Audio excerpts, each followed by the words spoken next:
마땅히 여기더라. 아멘. 할렐루야. 할렐루야. 나의 가장 큰 위로는 무엇입니까? 라는 제목으로 하나님 말씀을 증거하겠습니다. 코로나19가 확산된 지 벌써 6개월이 지나가고 있습니다. 그럼에도 코로나19 확진자의 수가 100명 이하로 떨어지지 않고 있습니다. 그로 인해서 우리 삶 가운데 여러 가지 변화들이 일어나고 있습니다.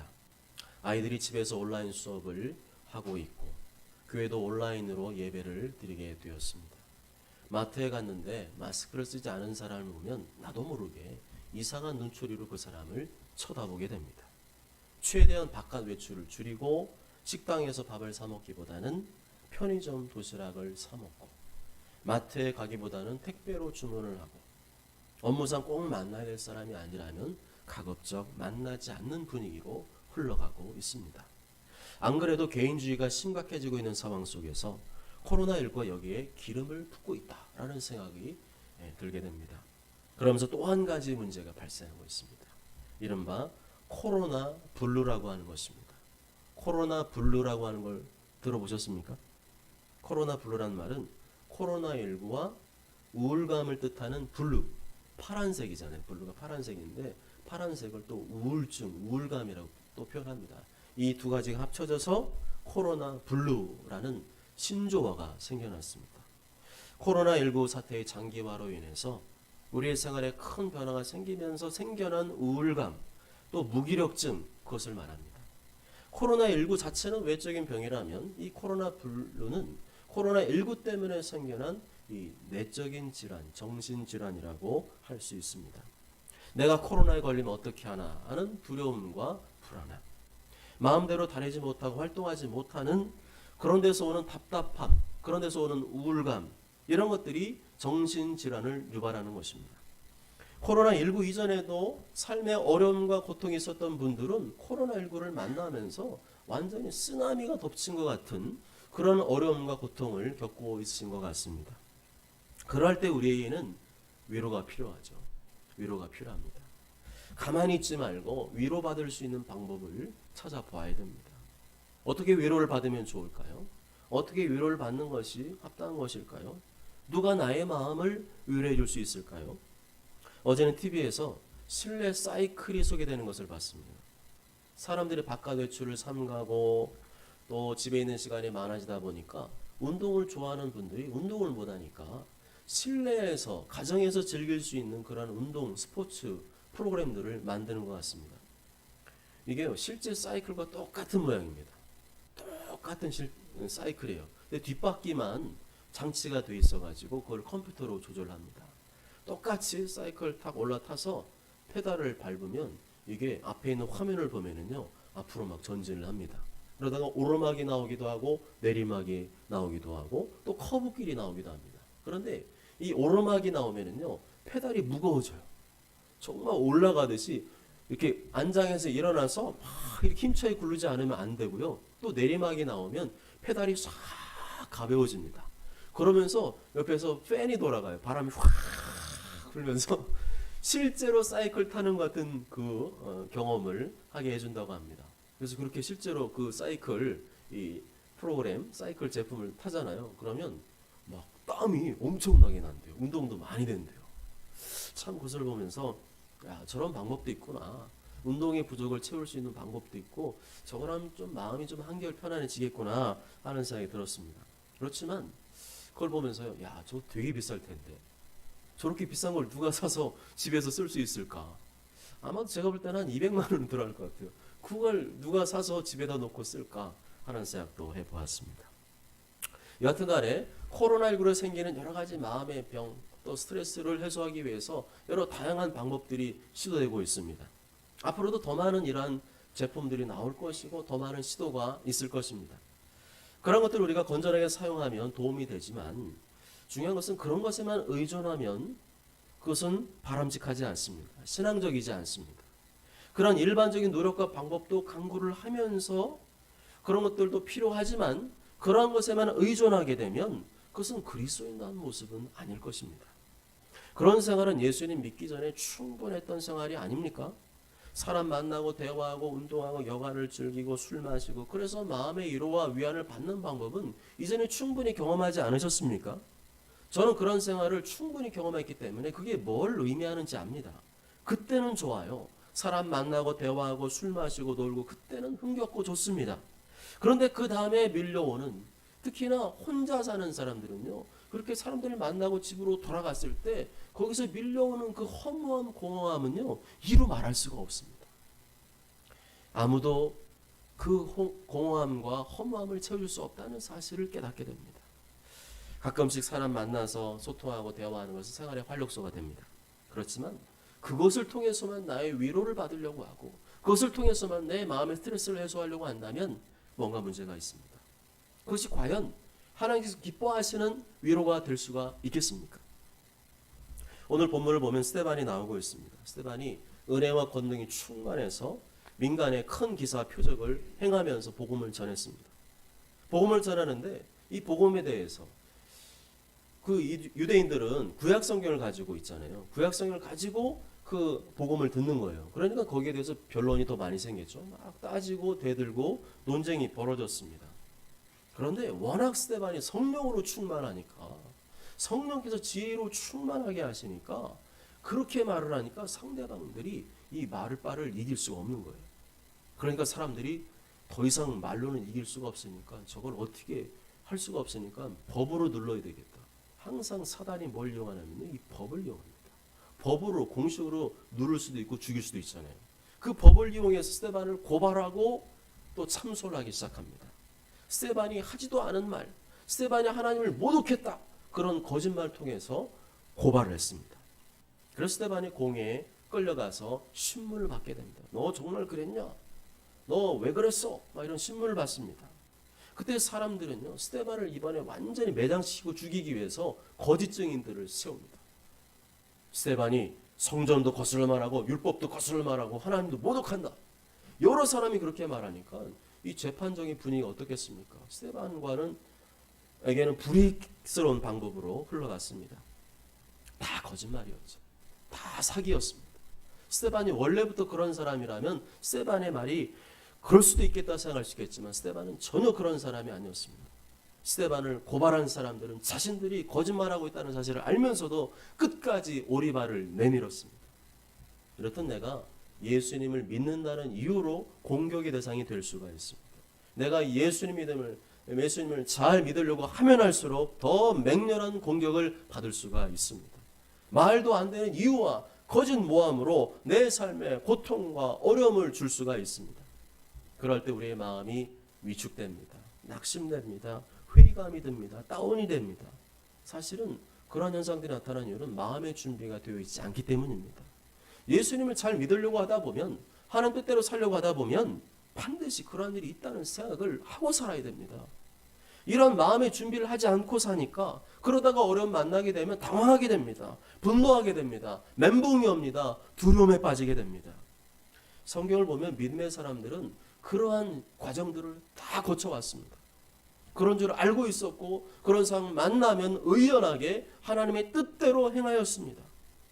믿음의 사람들은 자신이 잘못한 일도 없는데 그런 애매한 일을 만날 때가 있었습니다. 내가 하나님을 더 잘 믿어보려고 하고 더 하나님 뜻대로 살려고 할수록 까닭없는 비난과 불이익과 박해를 받았습니다. 공연히 꼬투리 잡고 태클 걸고 시기와 질투로 공격하였습니다. 분명 주변 사람들을 향해서 아무런 해코지도 하지 않고 사랑하고 용서하고 축복하고 선을 행했음에도 불구하고 신앙적인 이유와 갈등이 생겼을 때 여김없이 그 모든 것을 잊어버리고 박해를 하였습니다. 그래서 때로는 노예로 팔려가기도 하고 감옥에 갇히기도 하고 사자굴 속에 들어가기도 하였습니다.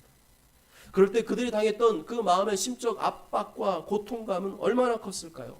얼마나 억울하고 답답한 마음이 들었을까요? 그때 그들이 어떻게 했는가를 기억하는 것은 대단히 중요한 일입니다. 그것은 우리가 지금 처한 현재의 상황을 해석하는 강력한 능력이 됩니다. 나에게 닥친 문제와 상황을 어떻게 풀어가면 좋을까? 어떻게 하면 하나님께서 기뻐하시는 방법으로 이 상황을 풀어갈 수 있을까에 대한 좋은 힌트를 얻게 됩니다. 그때마다 우리 믿음의 선배들은 어떻게 했습니까? 무슨 특별한 비법이 있었습니까? 특별한 비법은 없었습니다. 그들은 기도하면서 헤쳐나갔습니다. 찬송하면서 헤쳐나갔습니다. 하나님까지 믿으며 헤쳐나갔습니다. 그들은 더 사람 만나고 더 인간적인 대화나 방법을 한 것이 아니라 그보다는 사람과의 만남은 줄이고 더 하나님께 매달리면서 하나님의 도우심과 은혜만을 간구했습니다. 그것이 믿음인 줄 믿습니다. 그 어떤 어려운 상황과 고난이 닥쳐와도 믿음의 선배들은 의연하게 받아들였습니다. 내가 잘못하지도 않았는데 이런 억울한 일들이 생기는 것을 보니까 하나님께서 나의 믿음을 테스트하시는구나. 스데반도 마찬가지였습니다. 예수님 믿는다는 이유로, 복음을 전한다는 이유로 여러 가지 거짓 모함과 박해 현장이 한복판에 있었습니다. 그때 스데반의 모습 보면 굉장히 의연합니다. 굉장히 담대합니다. 나에게도 올 것이 왔구나, 그런 생각을 가지고 대처했던 것 같습니다. 내가 죄지고 타락에 생긴 문제라면 내가 주님 앞에서 철저히 회개하고 자숙해야 되지만 그런 게 아니라 내가 잘못도 없어요. 잘못한 것도 없어요. 단지 하나님 잘 믿으려고 그러고 하나님대로 살려고 했을 때 생기는 이런 고난들, 그래서 공연히 나를 악한 쪽으로 몰고 가고 악한 쪽으로 바라보고 있다면 지금 내가 성경 속의 그 인물들 중에 한 사람이 되었다고 생각을 하십시오. 스데반이 당한 핍박과 고통은 실제였습니다. 코로나19 이런 거는 아무것도 아니에요. 코로나19는 최대한 안 걸리려고 노력하고 피하려고 하면 잘 안 걸립니다. 그렇지만 스데반은 지금 피할 수 없는 막다른 골목에 도착하게 되었습니다. 그럼에도 스데반은 의연하게 받아들입니다.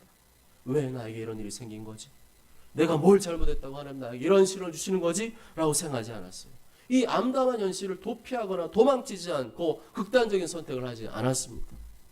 스데반은 공의에 끌려간 그 신문 받는 자리에서도 의연함을 잃지 않았습니다. 거짓으로 모함하고 공격하는 그런 말들에 귀를 기울이지 않았습니다. 그렇게 말하는 악한 사람들에게 주목하지 않았습니다. 사람에게 주목하지 마십시오. 사람 말에 휘둘리지 마십시오. 하나님을 주목하는 게 중요합니다. 그 사람이 날 도와줍니까? 안 도와주잖아요. 날 향해서 악하게 밉게 대하는데 그 사람이 날 도와주겠습니까? 그 말 들으면 들을수록 더 마음이 상하고 아프고 눌립니다. 그때야말로 하나님을 바라볼 때입니다. 하나님을 주목하시길 바랍니다. 하나님을 의지하십시오. 내가 죄짓고 잘못한 거 아니라면 하나님께서 도와주실 것을 믿으시길 바랍니다. 그러다가 스데반에게 말할 기회가 주어졌습니다. 스데반은 또박또박 분명히 말했습니다. 자기 생각이 아니라 아브라함, 모세, 요셉 이리까지 특히 모세를 중심으로 하나님의 말씀을 또박또박 분명히 전했습니다. 지금 당신들이 하는 일들이 어떤 것인 줄 아느냐? 광야에서 모세를 거스르던 그 사람들과 여러분들은 똑같다. 목이 곧고 마음과 귀에 할례를 받지 못한 사람들아, 너희도 너희 조상과 같이 항상 성령을 거스르는도다. 나중에 여러분이 신앙적인 이유로 고발을 당해서 끌려가게 된다면 어떻게 처신하실 계획이십니까? 내가 아무런 죄나 잘못 저지르지도 않았는데 신앙적인 이유로 누군가 나를 고발하고 참수하고 예민하게 반응하고 있다면 어떻게 처신하시겠습니까? 잘못하기 있으면 봐달라고 사정을 해야 되겠지만 잘못한 게 없는데 뭘 사정합니까? 내 하나님 잘 믿으려고 그러고 하나님대로 살려고 했는데 뭘 사정합니까? 스데반은 사정하지 않았습니다. 애원하지 않았어요. 스데반은 성령으로 충만해서 담대히 할 말을 한 줄 믿습니다. 잘못한 거 없잖아요. 단지 스데반의 말을 듣고 자기들이 기분 나쁜 거예요. 바른 말을 하니까 하나님 말씀을 전하니까 마음이 꼬여있고 악하니까 그 말씀을 거부하고 듣기 싫어한 것일 뿐이지, 그러니까 거짓으로 모함하고 시비를 걸고 공격을 한 것입니다. 그런 경우를 만났다면 정중하지만 당당하게 말하십시오. 솔직하게 또박또박 있는 그대로 말하십시오. 거짓으로 모함하고 고발한 사람을 향해서 피하지 말고 정중하지만 예의를 갖추고 분명하게 충고하십시오. 마음의 양심에 찔림이 가해지도록 예리하고 정확하게 충고하십시오. 그리고 그 이해 과정은 하나님께 맡기시길 바랍니다. 스데반은 이러한 과정을 충실히 따랐습니다. 하나님 앞에서 한 점 부끄러움 없는 양심으로 말했습니다. 성령으로 충만하여 담대하게 정중하게 말했습니다. 거짓으로 모함하는 자들의 잘못을 지적하며 따끔하게 충고를 해주었습니다. 그랬더니 무슨 일이 벌어졌습니까? 54절 같이 읽습니다. 54절 시작. 그들이 이 말을 듣고 마음에 찔려 그를 향하여 이를 갈거늘. 아멘. 마음에 찔림을 받으면, 말씀을 듣고 마음에 팍 찔림 받으면 그 말씀 앞에 철저히 자숙하고 회개한 사람이 있는가 하면 말씀 두고 팍 찌르면 내 얘기했다고, 놔두고 얘기했다고 그렇게 막 일을 가는 사람이 있습니다. 더 악랄하게 반응한 사람이 있습니다. 그러나 아무리 악인이라도 인간이기에 그 속에 양심이 있습니다. 거짓으로 선동하고 모함할지라도 그들도 인간이기 때문에 그 속에 양심이 있습니다. 오늘 말씀 보면 양심이 찔렸다고 말씀합니다. 양심이 찔렸지만 양심대로 안 하는 거잖아요. 스데반은 그 양심이 찔리도록 말을 했습니다. 자신의 내면을 돌아보고 성찰하도록 말을 했습니다. 스데반은 무엇보다 성령으로 충만해서 말했습니다. 나 자신의 감정이나 생각만 주장하면요 소용없어요. 그럼 상대방 들을 것 같습니까? 내가 이래, 내가 저래, 내 생각은 소용없습니다. 하나님의 말씀을 말해야 됩니다. 하나님 말씀에 합당한 교훈과 가르침을 말해야 됩니다. 하나님 말씀은 살았고 운동력이 있어서 좌우의 날선 검보다 더 예리하여 혼과 영과 및 관절과 골수를 찔러 쪼개는 능력의 말씀인 줄 믿습니다. 그래서 하나님 말씀에 근거해서 말해야 됩니다. 내가 보기에 어때가 아니고요. 하나님 말씀에 근거해서 말해줄 때 양심을 찔러야 됩니다. 그 결과 원하는 반응은 나오지 않았습니다. 원하는 반응이 나오지 않을 것이라고 예상을 하셔야 돼요. 내가 바른 말하고 하나님 말씀대로 말하면 상대방이 좋아할까요? 그런 경우는 별로 못 본 것 같아요. 그럴 정도라면 벌써 맑게 알아듣고 회개했어요. 그러니까 이미 마음이 완악해지고 강팍해졌기 때문에 말씀으로 정확하게 찌르니까 찔리면 받았는데 회개하는 게 아니라 더 막 격하게 반응하는 거죠. 그를 향하여 이를 갈거늘. 그 말을 딱 듣자마자 스데반을 째려봅니다. 네가 지금 그럴 상황이야? 너 지금 죽기 직전이야. 우리한테 잘 보여야 돼. 너 죽고 싶어 환장했구나. 이렇게 째려봤습니다. 그럴 때 상대방의 반응에 따라 움직이면 우리가 또 꼬랑지를 내리게 돼요. 상대방의 반응을 보시면 안 돼요.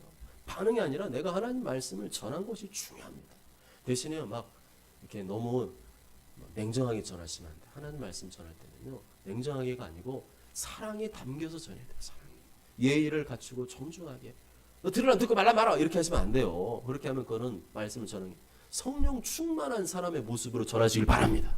성령 충만한 사람 그렇게 안 전해요. 정말 안타까운 마음으로 불쌍하게 된 마음으로 하나님 말씀을 전하고 제발 듣기를 바라는 마음으로 전하게 됩니다.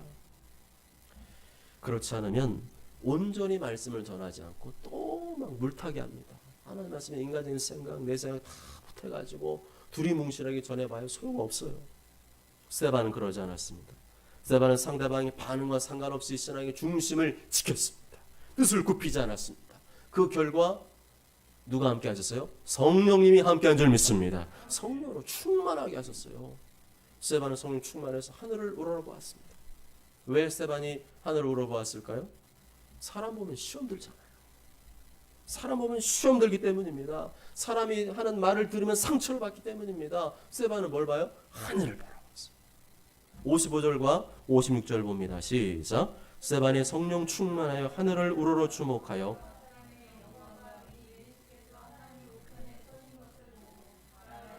하늘이 열리고 인자가 하나님 우편에 서신 것을 보노라 한데 아멘.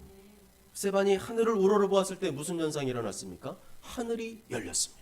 하늘이 열리고 여기서 말하는 하늘은 우리 눈에 보이는 하늘을 말하지 않습니다. 우리 눈에 보이지 않지만 분명히 존재하는 하늘을 말합니다. 이것을 영어 성경으로 보면 heaven이라고 되어 있어요. heaven. heaven이란 말은 천국입니다. 스데반은 뭘 본 거예요? 천국이 열린 걸 봤습니다. 함께 따라해 보실까요? heaven. heaven. heaven. 스데반은 파란 하늘을 본 것이 아니라 heaven을 봤습니다. heaven. 천국을 보았습니다. 할렐루야. 스데반은 천국의 무엇을 보았습니까? 하나님의 영광을 보았습니다. 찬란하게 빛나는 하나님의 영광을 보았습니다. 눈부시게 빛나는 하나님의 영광을 보았습니다. 그리고 예수님께서 하나님 우편에 서신 것을 보았습니다. 여러분 뭘 보기를 원하십니까? 사람입니까? 돈입니까? 명예입니까? 권력입니까? 아니면 내가 좋아하는 겁니까? 그런 것만 보기를 원하는 사람은 하나님의 자녀라고 할 수가 없습니다. 우리는 사람의 모습으로 살고 있는 사람의 자녀이지만 영적으로는 근본적으로는 하나님의 자녀입니다. 사람의 자녀는 죽어서 심판받지만 하나님의 자녀는 하나님의 품으로 돌아가게 됩니다. 그러면 하나님 자녀가 무엇을 보기를 원해야 됩니까? 세상의 영광입니까? 하나님의 영광입니까? 세상의 영광이 아니라 하나님의 영광을 보기를 사모하는 사람이 하나님의 자녀인 줄 믿습니다. 우리는 또한 제자입니다. 우린 누구의 제자입니까? 예수님의 제자죠. 예수님의 제자는 누구를 보기를 원합니까? 서울대학 교수입니까? 저 하버드대학 교수입니까? 아니잖아요. 예수님이 최고의 스승이시기 때문에 우리는 그 최고의 스승이신 예수님을 따르는 자이고 예수님을 보기를 원하는 자인 줄 믿습니다. 스데반은 바로 그걸 봤습니다. 우리가 보기를 원하는 그걸 봤습니다. 천국을 보았고 하나님의 영광을 보았고 보호자 우편에 서 계신 예수님을 보았습니다. 우리가 보아야 될 것이 무엇인가? 우리가 보기를 정말 삼아야 될 것이 무엇인가? 하늘을 바라봐야 됩니다. 천국을 보시기 바랍니다. 하나님의 영광을 보시기 바랍니다. 서 계신 예수님을 보시길 바랍니다. 그거 보면 다 끝난 거 아닌가요? 이상이 뭐 얼마나 볼 게 더 있습니까? 제가 맨날 인터넷 봐도요, 맨날 그게 그거예요. 지지볶고 싸우고 지지볶고 싸우고 네 말이 맞냐 내 말이 맞냐 맨날 다 이런 거 아닙니까? 죄 짓고 타락하고 전부 다 이거밖에 없어요. 뭘 이 세상이 그렇게 대단한 게 있다고 세상을 쳐다보고 계십니까? 그거 보면 더 이상 바랄 게 있을까요? 천국 하나님의 영광 예수님 보면 더 바랄 게 있을까요? 바랄 게 없어요. 그런데 왜 자꾸만 곁눈질 하십니까? 그런데 왜 자꾸만 두리번거리십니까? 이게 사탄의 미혹이에요. 사탄의 미혹은 실제입니다. 실제로 내 눈이 어디로 가 있는가를 보면 내가 지금 하나님께 가 있는가 사탄에 미혹되어 있는가를 볼 수 있습니다. 먹음직도 않고 보암직도 않은 그 사단의 열매를 보면서 왜 그걸 보면 침을 질질 흘리십니까? 천국을 보시길 바랍니다. 하나님의 영광 예수 그리스도를 보시길 바랍니다. 그것만이 우리의 참된 위로가 되는 줄 믿습니다. 그것만이 코로나19와 우리의 아픔과 고통을 이겨내는 참된 위로가 되는 줄 믿습니다. 스데반은 사람의 위로가 아니라 하나님의 위로를 바라였습니다. 하나님께서 내 억울함과 답답함과 고통을 아신다고 믿었고 그 믿음으로 사람 안 쳐다보고 하나님을 바라보았습니다. 그래서 사람의 위로만 바라는 사람은 하나님의 자녀가 아닙니다. 하나님의 자녀는 사람의 위로보다 하나님의 위로를 바라는 자입니다. 예수님 제자는 사람의 위로가 아니라 예수님의 위로를 바라는 자입니다. 지금 잘못된 위로를 구하고 있다면 속히 돌이키십시오. 그거 아닙니다. 그거 날 위로 안 해줍니다. 못 해줍니다. 그것이 내 마음을 치유해주고 회복시켜주지 못합니다. 일시적인 위로, 가면적인 위로는 있는지 모르겠지만 진정한 위로는 없습니다. 그렇게 내가 하나님을 바라보며 하나님의 위로를 얻게 되면 상황이 달라지지 않을까요? 사람들의 마음이 누그러지고 사람들이 자신의 죄를 회개하고 돌이키게 되는 거 아닌가요? 근데 오늘 말씀 보면 아니에요. 나는 하나님의 위로를 받고 있는데 사람들은 더 완강해져. 57절과 58절 다 함께 읽습니다. 시작.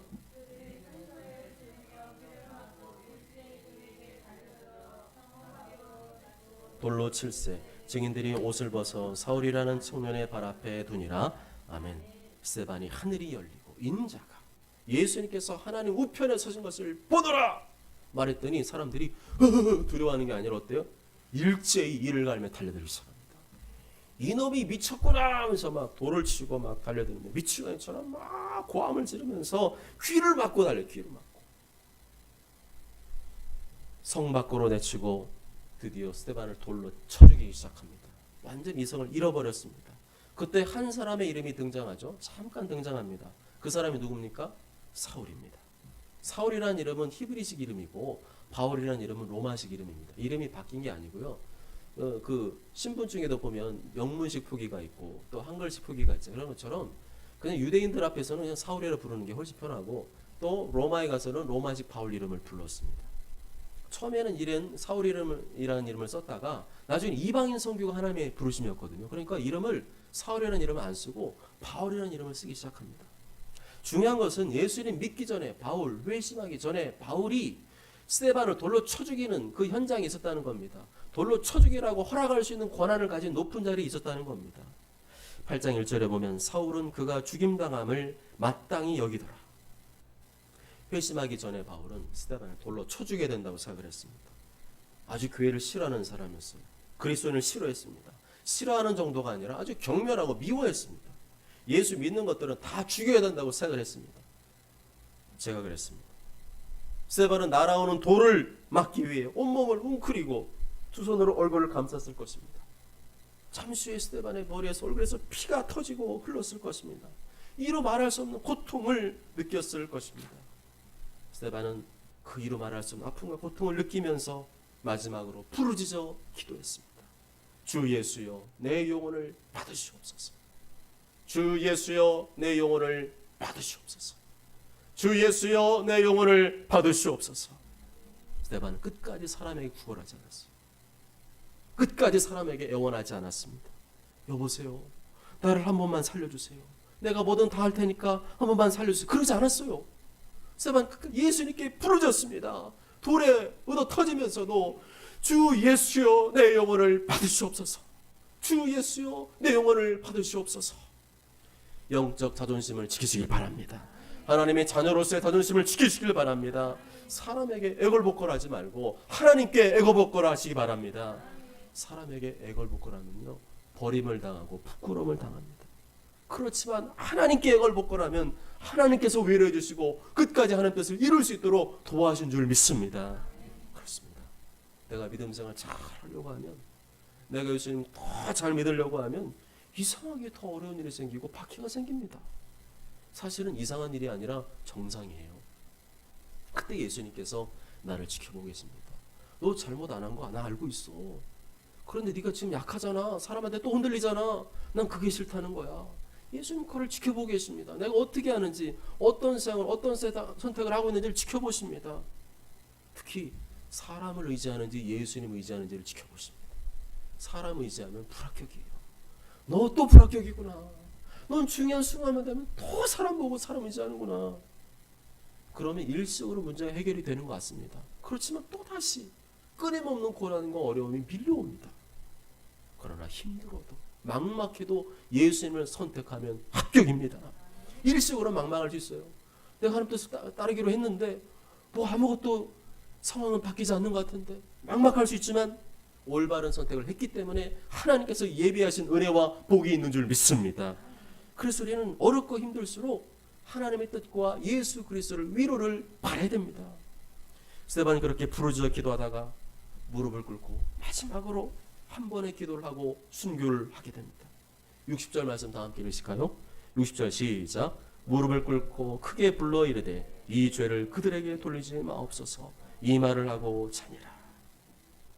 스데반은 자신을 미워하고 박해하는 사람을 향해서 감정적으로 대하지 않았습니다. 미워하는 마음으로 대하지 않았어요. 사랑과 용서의 마음으로 대했습니다. 불쌍히 여기는 마음으로 대했습니다. 불쌍하잖아요. 나는 죽으면 천국으로 가지만 이 사람들은 자기 한 일도 모르고 온갖 악하고 미워하고 하나님 싫어하는 짓 막 하다가 그렇게 나를 막 욕한 다음에 그 사람들은 더 뜨거운 지옥 갈 거 아니에요. 그거 생각하면 불쌍하지 않습니까? 그렇게 말귀도 못 알아먹고 천국이 있는데 못 알아먹는 사람 바라면 얼마나 마음이 안쓰럽고 오히려 더 불쌍한 마음이 드러냅니다. 저들의 죄를 그들에게 돌리지 말라고 기도했습니다. 실로 스데반은 성령 충만한 사람이었습니다. 성령 충만한 사람은 기적과 능력을 행하는 사람이고요. 성령 충만한 사람은 하나님 말씀을 담대히 전하는 사람입니다. 그렇지만 그런 걸 다 해도 영혼을 불쌍히 여기는 마음이 없는 사람은 성령 충만한 사람은 아닙니다. 갈라디아서 5장 20절 23절에 오직 성령의 열매는 사랑과 희락과 화평과 오래 참음과 자비와 양선과 충성이다. 온유와 절제다. 이런 아름다운 성품의 열매가 드러나면서 하나님의 일을 감당해야 그게 성령 충만한 사람이지, 그거 없이 너무 독하고 악하면요 성령 충만한 거 아닙니다. 사랑하는 여러분, 내가 하나님의 뜻대로 살려고 하면 좋은 일만 생기는 게 아니라 어려운 일도 생깁니다. 더 내가 믿음 생활을 잘하려고 그러면요 더 나를 향해서 거짓으로 모함하고 참소하고 공격하고 박해하는 일을 만날 수 있습니다. 스데반이 그랬습니다. 그렇지만 스데반은 그럴 줄 알고 있었어요. 그럴 줄 알고 의연하게 대처를 합니다. 중심 잃지 않았어요. 위축되지 않았습니다. 낙심, 타협 저런 거 절대 안 했습니다. 그 이유는 하나님의 말씀을 기억했기 때문입니다. 그 상황에서도 뭘 말합니까? 하나님 말씀 말하잖아요. 하나님 말씀 항상 준비하고 있었고 연구하고 있었고 묵상하고 있었고, 그러니까 하나님 말씀이 막 나왔습니다. 돌에 맞으면서도 부르짖어 기도할 정도로 하나님을 절대적으로 의지했습니다. 그 결과 어려움과 고난이 있어요. 그거는 그대로 존재하고 있습니다. 그렇지만 그 스데반의 마음은 성령으로 충만했습니다. 성령으로 충만해서 정중하지만 분명하게 말을 해주었습니다. 여러분 하나님을 믿습니까? 나의 삶에 어려움과 고통이 찾아와도 하나님을 믿습니까? 내가 아무런 잘못도 안 했고 단지 내가 하는 대로 살려고 애를 쓰고 발버둥 치다가 억울한 일을 만나게 되어도 하나님을 믿습니까? 스데반이 그랬습니다. 그러한 중에도 스데반은 하나님을 믿었습니다. 하나님을 바라보았습니다. 그래야 할 때 하늘이 열리고 하나님의 영광을 보고 예수 그리스도께서 하나님 우편에 서신 것을 보았습니다.